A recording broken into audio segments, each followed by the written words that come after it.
카드를 장사하려고 하는 게 아니고요. 저는 이 카피 문구가 오늘 이렇게 바뀔 수 있게 되길 바랍니다. 은혜 받고 싶다. 이미 말씀을 통해 은혜 받고 있지만 더 격렬하게 은혜 받고 싶다. 할렐루야. 근데 이 광고를 보면서 왜 이렇게 제 마음이 공감이 되는 걸까요? 이유가 뭘까요? 그만큼 많은 사람들이 지쳐 있다는 것 아니겠습니까? 삶을 살아가는 것 자체가 참 버거운 일이지요. 그래서 여러분, 우리는 정말로 아무것도 안 하고 싶습니다. 특히 우리 아이들을 키우고 있는 우리 자녀들을 두는 엄마들은 정말 아무것도 안 하고 싶을 때가 많을 거예요. 정말 더 격렬하게 아무것도 안 하고 싶을 때가 참 많이 있는 이 문구가 어쩌면 이렇게 우리 마음에 공감이 되는지 모르겠습니다. 그런데 여러분, 이 말들이요, 세상에서는 참 통용되기가 어려운 말씀입니다. 세상에서는 여러분, 그래도 먹고 살아야 되니까 안 할 수 없는 거죠. 살아야 되니까 안 하고 싶어도 하게 되어 있는 게 세상 일이 아니겠습니까? 회사 일도, 때로는 직장 일도 안 하고 싶지만, 그냥 푹 쉬고 싶지만, 그런데 세상에서는 여러분 뭔가를 해야 먹고 살 수 있기 때문에 해야 하는 것이 세상의 구조입니다. 그런데 여러분, 교회에서는 이 말이 어떻습니까? 어떻게 적용이 됩니까? 여러분, 교회를 대표하는 단어들이 몇 단어들이 있어요. 불교에서는 뭐 자비, 근데 우리 기독교에서는, 교회에서는 사랑이란 단어가 대표적인 단어일 수 있고, 또 믿음. 그런데 여러분, 무시할 수 없는 단어들이 있습니다. 바로 쉼이라는 단어, 안식이라는 단어, 편안함이라는 그 단어 말입니다. 그러니까 사람들이 세상에서 지치고 어려우니까 교회에 와서는 그냥 편히 쉬고 싶은 겁니다. 편안하게 그냥 안 하고 싶은 거예요. 그냥 안식하고 싶은 거예요. 어떤 분들은 그렇게 말들래, 목사님 주일날 그냥 예배만 드리고 가면 안 될까요? 그냥 쉬고 싶어요. 예배만 드리고 그냥 하루 좀 편히 쉬면 안 될까요? 이렇게 말씀하시는 분들도 계십니다. 그러니까 이런 말이에요. 아무것도 안 하고 있는데, 이미 아무것도 안 하고 있는데 안 하고 싶다는 거예요. 더 격렬하게 아무것도 교회 안에서는 안 하고 쉬고 싶다는 것을 말하고 있는 성도들이 있다는 사실입니다. 여러분, 솔직히 마음 들킨 것 같지 않아요? 솔직히 우리들의 마음 아니겠습니까? 그래서 여러분, 참 아쉬운 사실 중에 하나는 사람들이 작은 교회를 오려고 하지 않습니다. 작은 교회 오면 무슨 일을 많이 이렇게 시키려고 하는 것처럼 오해하는 것 같아요. 여러분, 저희 교회는 절대로 그렇지 않습니다. 여러분, 무슨 일인가 안 하고 싶은 것이 교회 안에서 우리가 적용되고 있는 모습들이라는 사실들 앞에 안타까움이 있다는 것이죠.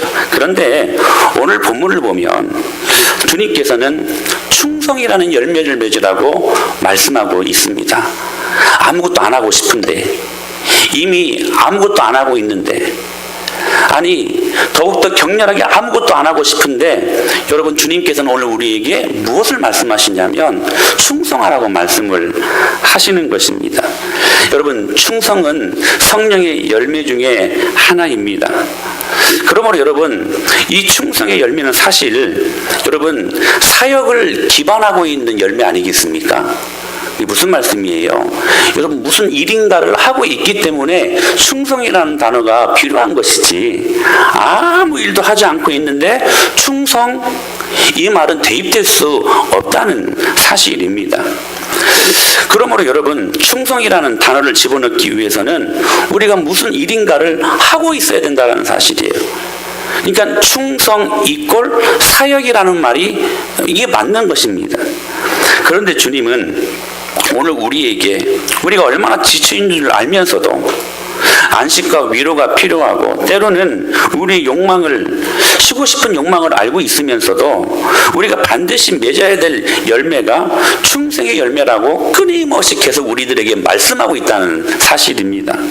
저는 쉬고 싶은데, 우리는 쉬고 싶은데, 아무것도 안 하고 싶은데, 주님은 오늘 뭐라고 말씀하세요? 일하라는 거예요. 사역하라는 거예요. 충성하라는 거예요.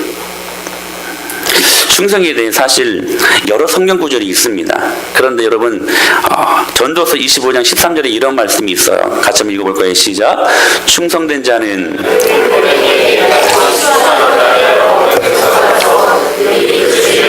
시원하게 하느니라. 여러분 보세요. 지역적으로 굉장히 덥고 건조한 중동 지방에서 추수할 때에 그 더위는 가히 상상을 초월한다고 합니다. 그러니까 땀을 삐질삐질 흘리고 정말 아픔 가운데 정말 고단한 그런 마음 가운데 육체 가운데 시원한 얼음이 있는 냉수 한 그릇이 그들의 지쳐있는 마음을 시원하게 할 수 있는 능력이 된다라고 말을 하고 있는데, 그 시원한 냉수 한 그릇을 무엇으로 비유하냐면 충성이라고 이야기하고 있는 것입니다. 사랑하는 여러분, 우리가 시원한 얼음 냉수처럼 하나님을 시원하게 해드릴 수 있는 그러한 인생이 될 수 있다면 할렐루야. 하나님의 마음을 정말로 시원하게 해드릴 수 있는 한 잔의 냉수가 있는, 얼음이 있는 냉수 한 잔, 여러분 그 교회가 될 수 있다면 얼마나 큰 축복이겠습니까? 그런데 여러분, 이 일들이 무엇으로 이루어진다고요? 충성으로 이루어진다라고 성경은 말씀하고 있는 것입니다. 오늘 성령의 9가지 열매 중에 7번째 열매, 충성. 원어로 보면 이 단어가 피스티스라는 단어입니다. 이 단어에 어근이 있는데요, 페이도라는 말이에요. 그러니까 신실함을 내포하고 있는 이 단어인데요, 그 어근을 찾아 들어가면 이 말씀이 어떻게 해석이 되냐면 설득을 당하다라는 말이에요. 즉 충성이란 하나님께 설득된 상태. 더 자세히 말씀드리면 하나님께 설득이 되어가지고 내 마음으로 승복하는 내적인 태도, 이게 충성이라고 말씀하고 있는 것입니다. 여러분, 우리는 흔히 이 충성이라는 단어를 생각하면 오해하는 것이 있어요. 무엇을 오해하냐면 충성하면 항상 행위적인 그런 개념으로 이 충성을 생각하는 오해가 있다는 사실이에요.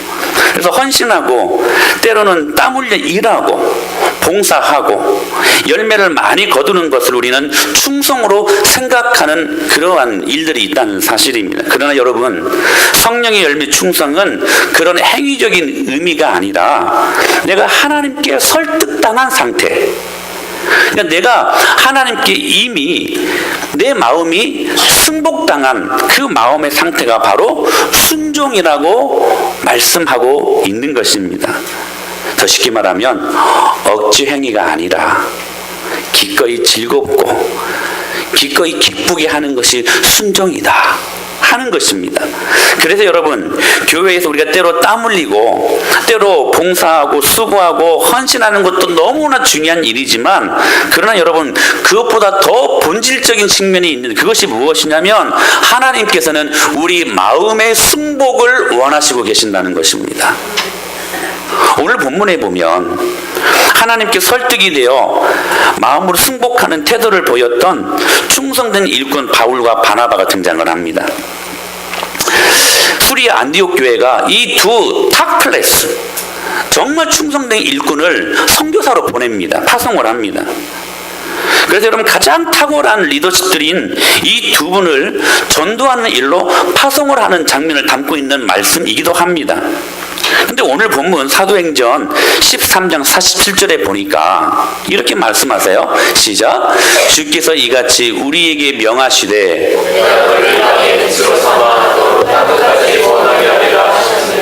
자 여러분 보세요. 주께서 이같이 우리에게 명하시되, 그러니까 지금 바나바와 바울이 이 하나님의 명령을 들었다고 지금 소개하고 있다는 사실이, 그 명령이 무엇이었습니까? 내가 너를 이방의 빛으로 삼아 너로 땅끝까지 구원하게 하리라 하셨느니라.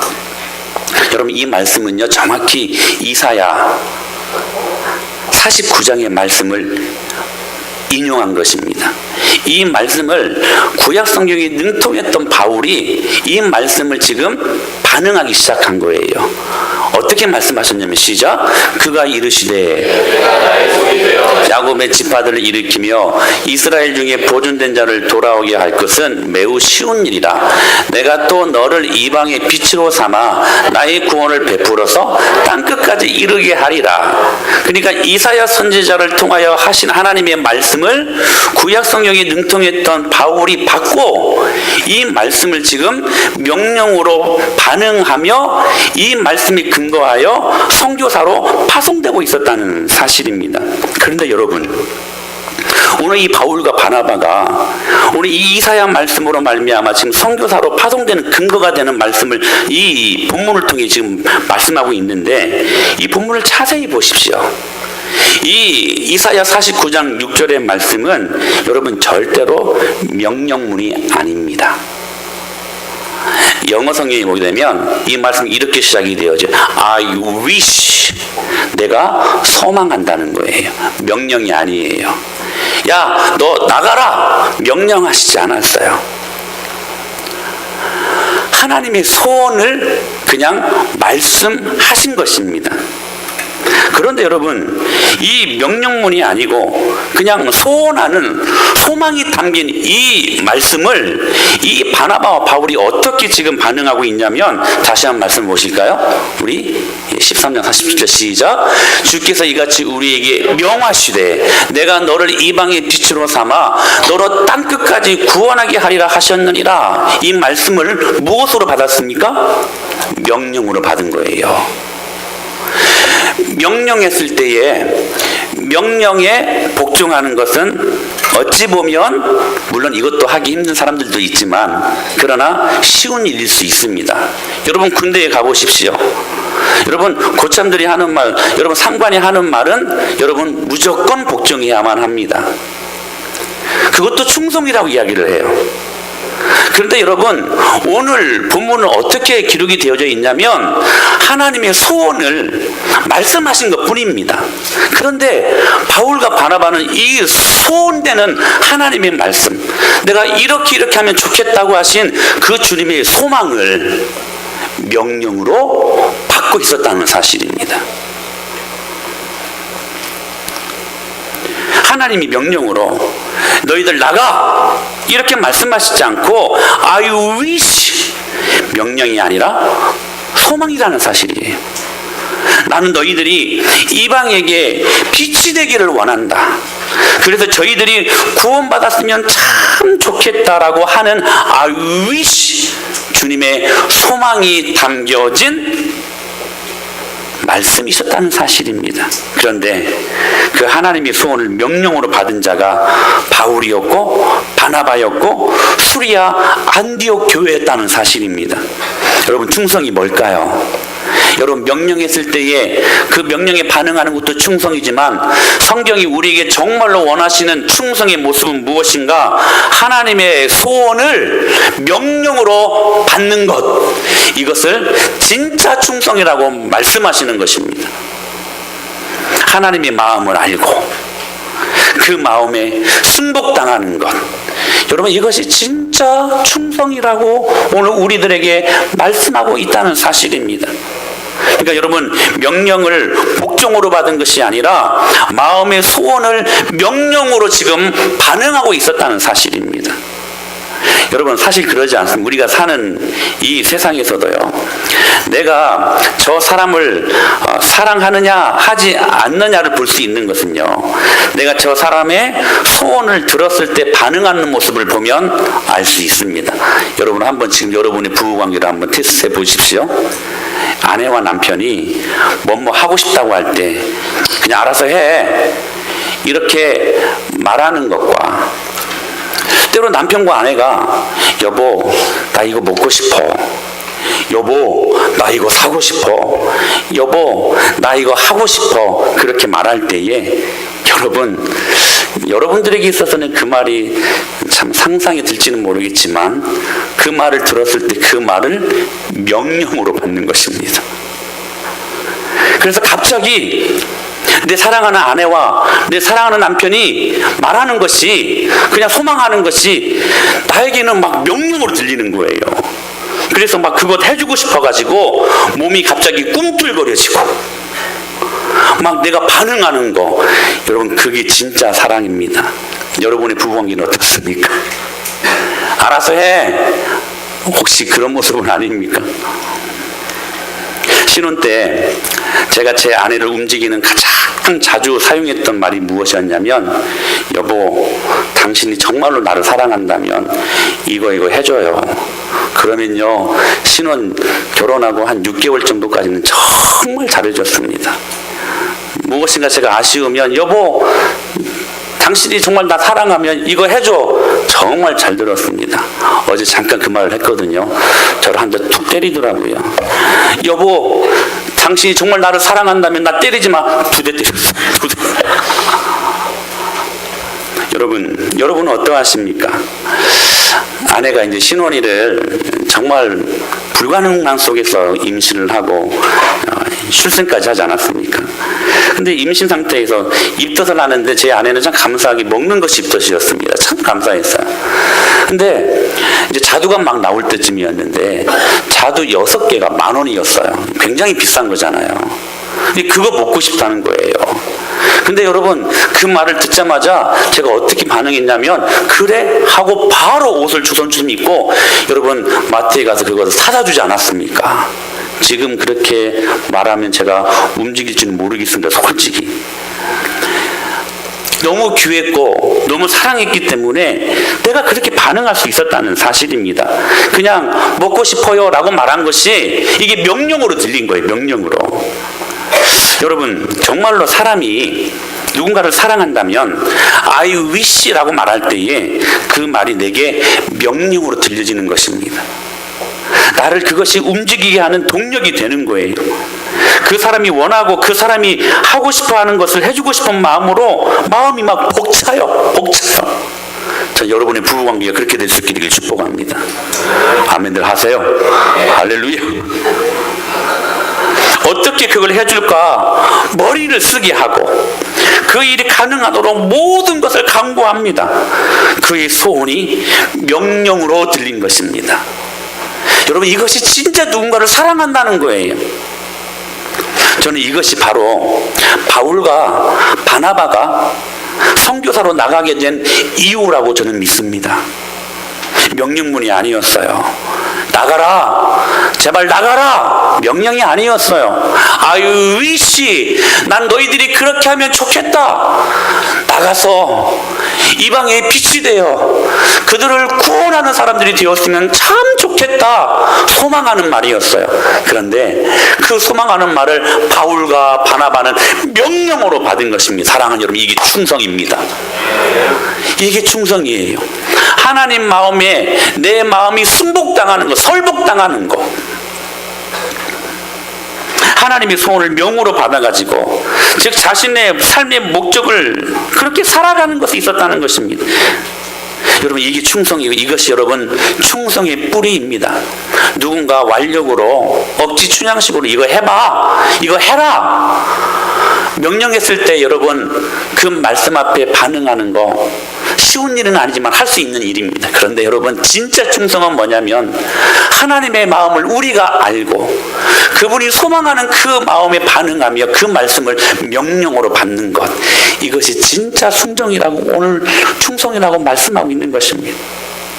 그래서 여러분, 사도 바울은 그 일을 이루기 위해서 그 주님의 놀라운 십자가의 은혜와 부활의 놀라운 소망을, 능력을 바울은 경험하고 있었기 때문에 자신의 모든 것이 하나도 아깝지 않고, 내가 진력을 다했는데도 하나도 희생한 것 같지 않고 가슴 벅찬 멋진 인생을 살면서 이렇게 고백할 수 있었습니다.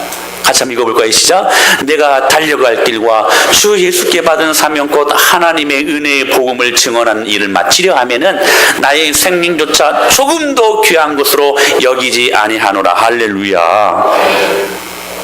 생명을 드려도 전혀 아깝지 않은 하나님의 소원, 이게 진짜 그 말씀 앞에 순종함의 명령으로 받는 것, 충성이라고 성경은 말씀하고 있는 것입니다. 존 헤런 선교사님을 여러분들은 아실까 모르겠습니다. 우리나라에 처음으로 들어와서 의료 선교사 제1호 선교사님이셨습니다. 이 헤론 선교사님이 영국에서 태어나가지고요 14살에 미국으로 이민을 가게 됩니다. 그리고 나서 이분이 얼마나 공부를 잘했는지 미국의 테네시 대학이라는 곳에 의대에 들어가게 됩니다. 그리고 난 다음에 뉴욕 대학에서 이제 인턴과 레지던트를 마치게 돼요. 그 공부가 끝날 때쯤 모교였던 테네시 대학에서 의과대학 교수로 청빙을 해 옵니다. 그런데 그것을 거절하고 돌연 조선 땅을 향해서 선교사로 떠나게 됩니다. 그가 우리나라 땅에 첫 발을 내릴 때 그의 나이가 29살이었습니다. 여러분, 많은 믿음의 선진들은 젊었을 때 참 위대하게 쓰임받았어요. 저는 우리 자녀들이 그렇게 쓰임받게 될 수 있게 되길 축복합니다. 여러분, 그렇게 기도해 주십시오. 하나님께서 그 일들을 이루실 것입니다. 모든 믿음의 사람들은 여러분 10대에 꿈을 꾸고 여러분 20대에 잘 준비해서 여러분 30대 초반에 쓰임 받는 사람들이었어요. 29살의 나이에 이 땅에 들어왔습니다. 그리고 나서 여러분 재중원 아시죠? 재중원에서 알렌 선교사님과 함께 사역을 하게 되어집니다.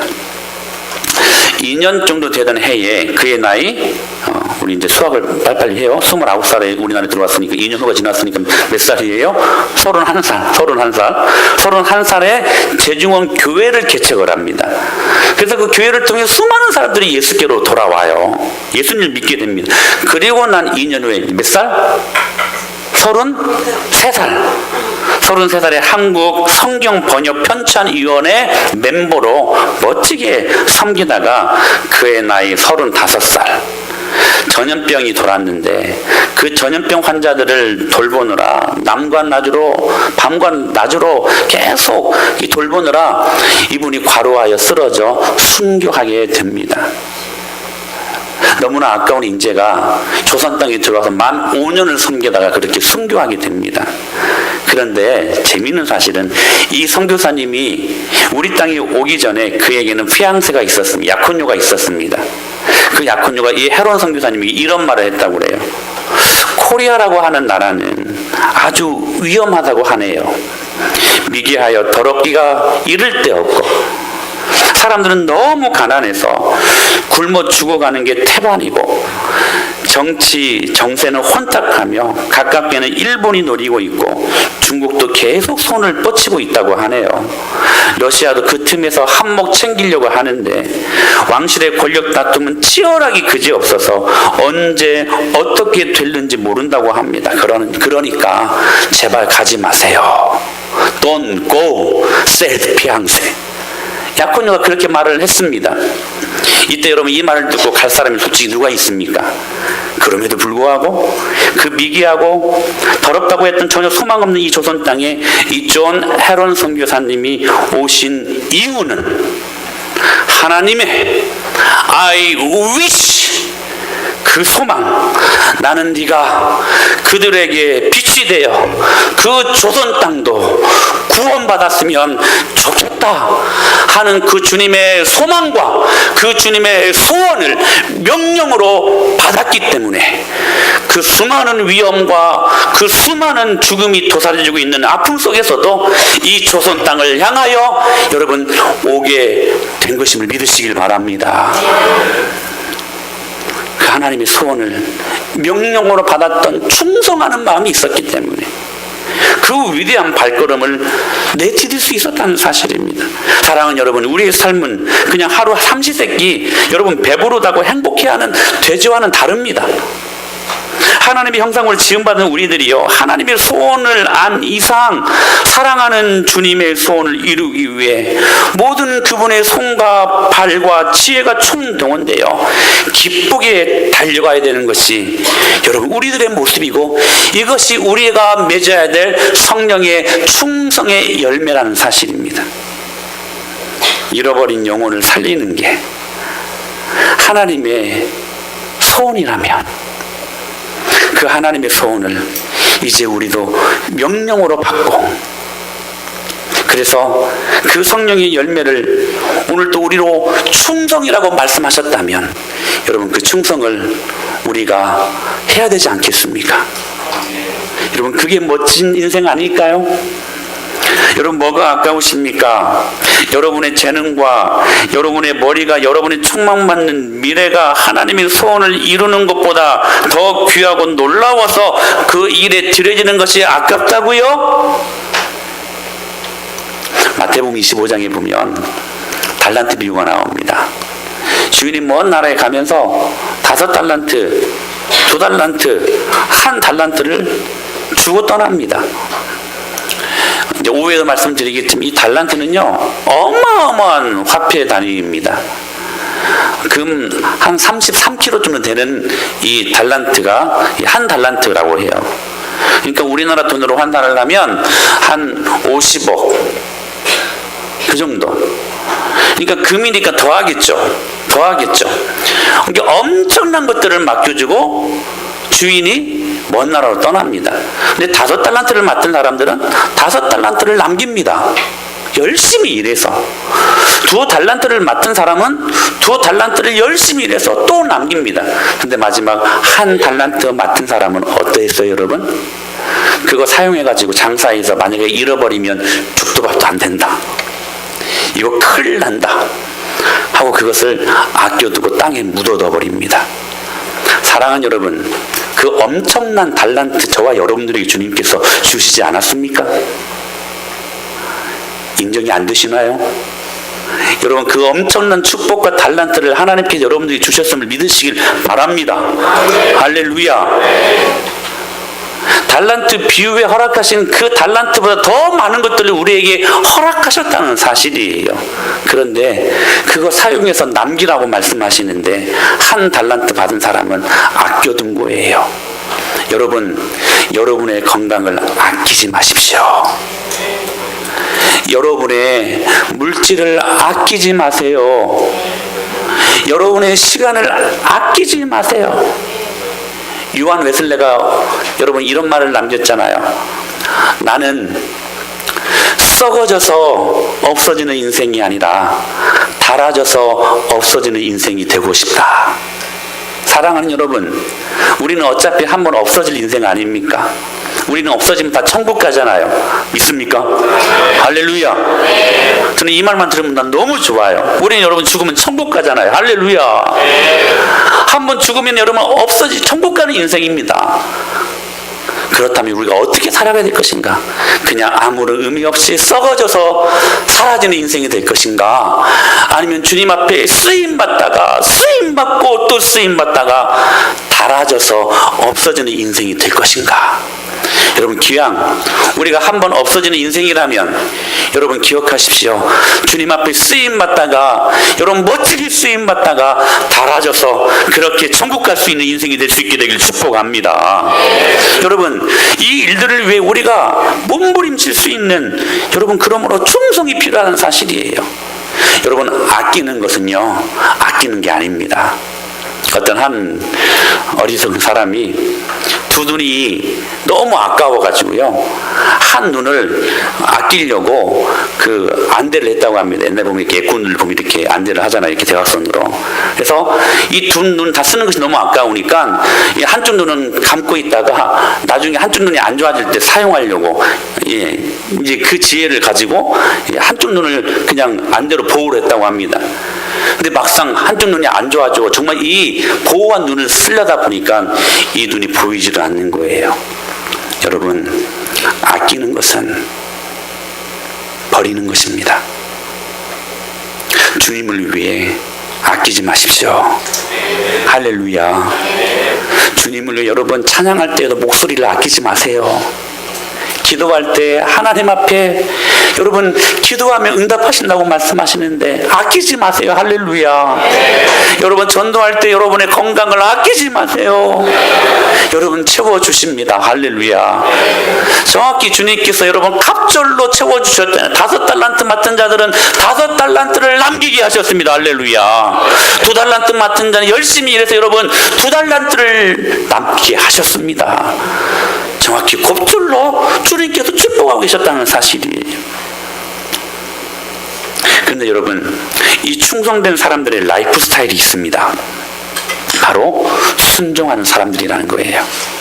여러분, 이 충성이란 피스티라 쓰는 이 피스티스라는 단어가요, 순종이란 단어를 사용할 때 굉장히 많이 사용된 단어들입니다. 그러니까 여러분 보세요. 충성 이꼴 뭐예요? 순종입니다.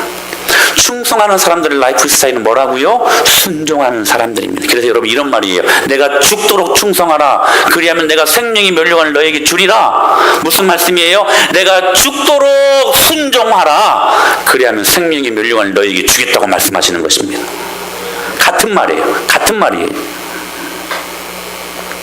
여러분, 즉 충성은 하나님의 소원을 명령으로 받아 순종으로 이루는 것이라는 거예요. 여러분, 때로 저를 보세요. 하나님의 일을 할 때 여러분 전략도 필요하죠. 계획도 필요합니다. 작전도 필요합니다. 그래서 여러분, 돌다리도 두드리면서 건너가야 될 필요가 있어요. 주님이 그렇게 할 필요가 있습니다. 그게 지혜일 수 있어요. 그런데 여러분, 이렇게 되면 안 돼요. 돌다리를 두드리다가 이거 위험한데? 이거 밟으면 안 되겠네? 하고 뒤로 물러서는 거. 계산기를 두드려 봐요. 주님의 일인데 계획을 하고 계산을 하고 전략을 짜고 작전을 세웁니다. 근데 이게 안 되는 거예요. 이거 불가능하다. 지금 하면 큰일 나겠다. 이거 나중에 해야 되겠다. 여러분, 이렇게 되면 안 된다는 사실이에요. 여러분, 우리 식으로 우리의 조건과 상황 때문에 여러분 이것이 핑계가 되면 그것은 결코 충성하는 사람들이 아니라는 것입니다. 충성은 여러분 어떤 삶의 라이프 스타일을 수반합니까? 순종하는 삶의 라이프 스타일을 수반한다는 사실이에요. 즉 여러분, 하나님의 소원을 이루고자 하는 충성된 마음이 무엇으로 이루어진다고요? 순종으로 이어진다는 사실입니다. 여러분, 사도행전 13장 48절에 이렇게 말씀하고 계셔요. 시작. 이방인들이 듣고 다 믿더라. 할렐루야. 여러분, 이 말씀을 믿습니까? 여러분, 지금 하나님의 소원을 이루고자 하는 충성된 바울과 바나바가 여러분 이 사역을 어떻게 이루고 있습니까? 전략이 아니었어요. 작전이 아니었습니다. 계획이 아니었습니다. 일단 나가고 보자. 할렐루야. 정확히 이거였어요. 일단 주께서 말씀하셨으니까 주님의 그 소원을 내 명령으로 받고 일단 나가고 보자. 나갔어요. 할렐루야. 충성된 사람들은 어떤 삶의 라이프 스타일을 갖고 있냐면 여러분, 순종하는 사람들이래요. 할렐루야. 그렇게 나갔더니, 안 나갔으면 그런 일들이 일어나지 않았는데 그렇게 나갔더니 여러분, 영생을 주기로 작정된 자는 다 믿더라. 할렐루야. 이 놀라운 열매가 일어나게 되었다는 사실입니다. 여러분, 그러므로 기억하십시오. 전략보다 순종이 우선입니다. 여러분, 작전보다 순종이 우선입니다.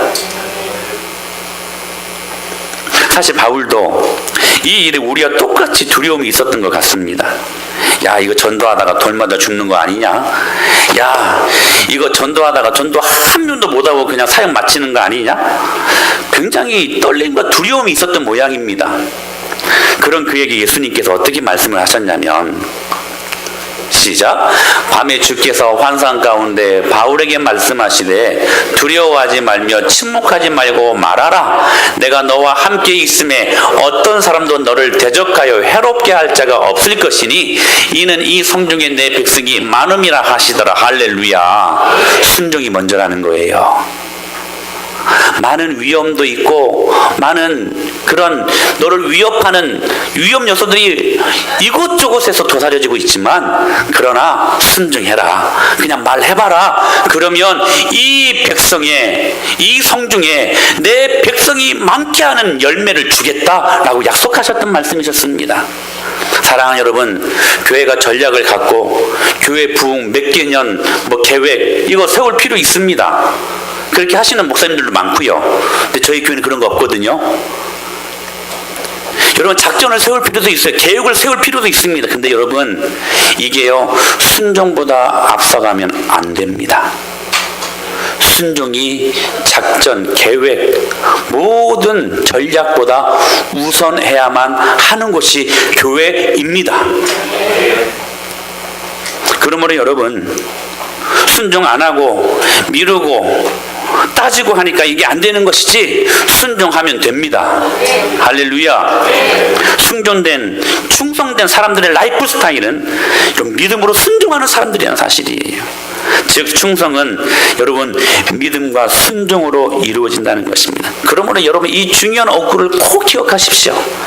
하나님의 말씀을 이해하기 때문에 믿음이 생기는 것이 아니라, 같이 한번 읽어볼까요? 시작. 순종하려고 하는 사람들에게 성령이 역사하셔서 그것이 믿어지게 한다는 사실입니다. 할렐루야.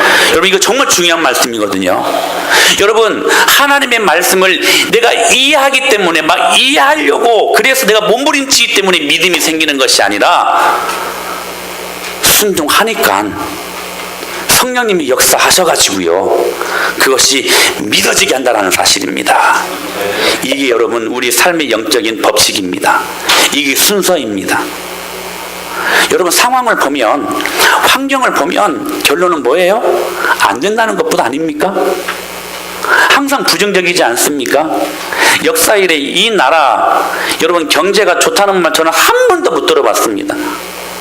상황 환경 보면 무조건 여러분 부정적이에요. 안 된다는 것 뿐입니다. 오병이어 보리떡 5개 물고기 2마리 여러분 그 작은 도시락 보면 무슨 답이 나와요? 여러분 그 안에 무슨 답이 있습니까? 그런데 여러분 그 환경이 아니라, 상황이 아니라 여러분 하나님 말씀 앞에 그래도 주님이 손에 들려지면 주님이 그것들을 축사하셨을 때에 5,000명을 먹이고도 나무 있는 넉넉한 인생이 되게 하시겠다 하시는 그 말씀 앞에 순종으로 말미암아 오병이어를 드리는 것, 순종하는 것, 그 순종을 통해서 그때 비로소 성령님께서 역사하셔서 우리 안에 믿음의 세계가 여러분 보여지는 것입니다. 그게 믿음의 법칙이에요. 법칙이에요. 그러므로 여러분 기억하십시오. 그때 하는 순종은 억지 순종이 아닙니다. 억지 춘향이 아니에요. 그때 순종은, 그때 충성은 우리 안에 참 기쁨이 되는 것이고, 저는 여러분들이 이 은혜를 경험할 수 있게 되길 바랍니다. 억지로 하는, 마지못해서 하는 그런 순종과 충성이 아니라 즐겁고 기뻐서 하는 그 순종, 그 충성이 오늘 우리 안에 회복될 수 있게 되기를 바랍니다. 사무엘하 23장 14절로 17절의 말씀을 보게 되면 다윗과 용사들이 블레셋과 한창 싸우고 있었습니다. 근데 전쟁을 치르고 있었는데 소강 상태가 임했습니다. 서로가 실제로 지쳐버렸어요. 그때 다윗이 그냥 푸념하듯이, 그러니까 독백 혼잣말로 저 베들레헴 성문 곁에 있는 우물, 그 시원한 우물물 한 잔 마시고 싶다. 그냥 여러분 혼잣말로 그렇게 독백했습니다. 고백이 아니라 독백. 근데요 이 말을 옆에 있는 용사들이 듣습니다. 자 여러분 어떻게 말한 줄 아세요? 시작. 다윗이 소원하여 이르되 베들레헴 성문 곁 우물물을 누가 내게 마시게 할까? 소원했어요. 그냥 푸념하듯이. 왜냐하면 여러분 이건 말이 안 되는 거예요. 지금 블레셋과 지금 대치를 이루고 있는, 지금 블레셋이 진치고 있는 베들레헴 곁에 있는 우물물은요 여러분 거리가요 20km가 넘는 거리였습니다. 장난 아니죠. 지금도 장난 아닌 거리인데 당신은 얼마나 먼 거리입니까? 근데요 이 소원하는, 그냥 푸념하듯이 아이고 나 시원한 물 한 잔 마시고 싶다 말했는데요 이 말에 세 용사가 반응을 합니다. 시작. 세 용사가 블레셋 사람들의 진영을 돌파하고 지나가서 베들레헴 성문 곁 우물물을 길러 가지고 다윗에게로 왔으나. 할렐루야. 사랑하는 여러분, 하나님께서 오늘 이런 충성된 사람들을 찾고 있지 않을까요? 저는 이 충성된 사람들이 저와 여러분이 될 수 있게 되기를 축복합니다. 우리 교회가 될 수 있게 되기를 축원합니다. 그 세 용사, 우리가 될 수 있다면 얼마나 큰 영광이겠습니까? 다윗의 소원을 명령으로 받고 20km가 되는 그 먼 길을 한달음으로 달려가서 죽음을 불사하고 여러분 그 물을 가져다 준 그 세 용사의 그 충성, 오늘 우리에게 요구되는 충성 아니겠느냐 하는 것입니다. 사랑하는 여러분, 예수님께서 그렇게 충성하셨습니다. 할렐루야. 여러분, 하나님에게 충성한 것입니다. 할렐루야. 아버지가 일하시니 나도 일한다. 충성하신 것입니다. 3년 동안 그 공생의 사역, 여러분 그분은 정말로 충성하셨습니다. 그리고 마지막 여러분 십자가에 돌아가시면서까지, 찢기시면서까지도 여러분 모든 것 다 쏟아 부어주시면서까지도 하나님이 일하시니까 나도 일한다. 충성하셨습니다. 그러므로 여러분 이 충성의 열매는 예수님의 성품입니다. 할렐루야. 그러므로 그 예수님의 성품을 우리가 여러분 닮아야 되지 않겠습니까? 오늘 이런 충성된 일꾼 저와 여러분이 되어서 이 악한 시대에 정말로 시원한 한 잔 냉수가, 얼음이 담겨있는 그 냉수가 저와 여러분이 될 수 있는 은혜가 임하기를 간절히 축복합니다. 할렐루야.